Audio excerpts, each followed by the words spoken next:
Do you think we should start looking at the First Family of football differently? Look, I'm a big Eli Manning fan and a Giants fan, and the facts have not fully come out here.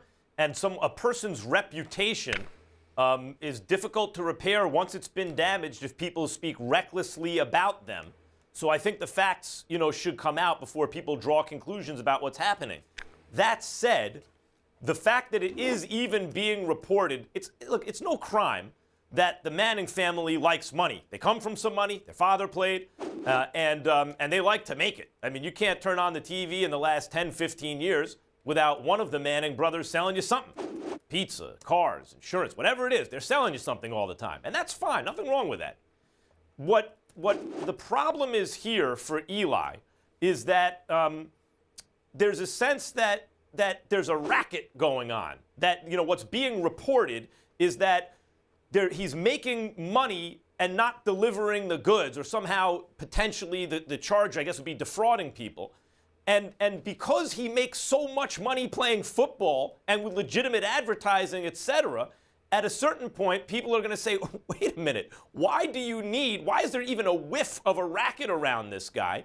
And I understand that sensibility. And in fact, it's not just stuff that happens that would be illegal were it happening, but several years ago, St. Vincent's Hospital, that was being financially run terribly, apparently, and St. Vincent's Hospital is right in my neighborhood, downtown New York, right across the street from where I went to elementary school, PS 41. I was in that emergency room, before. St. Vincent's Hospital is an institution in the neighborhood, and it's not that Eli Manning was the reason that they had to close down, but he was receiving payments to essentially promote the hospital. He wasn't doing it for free.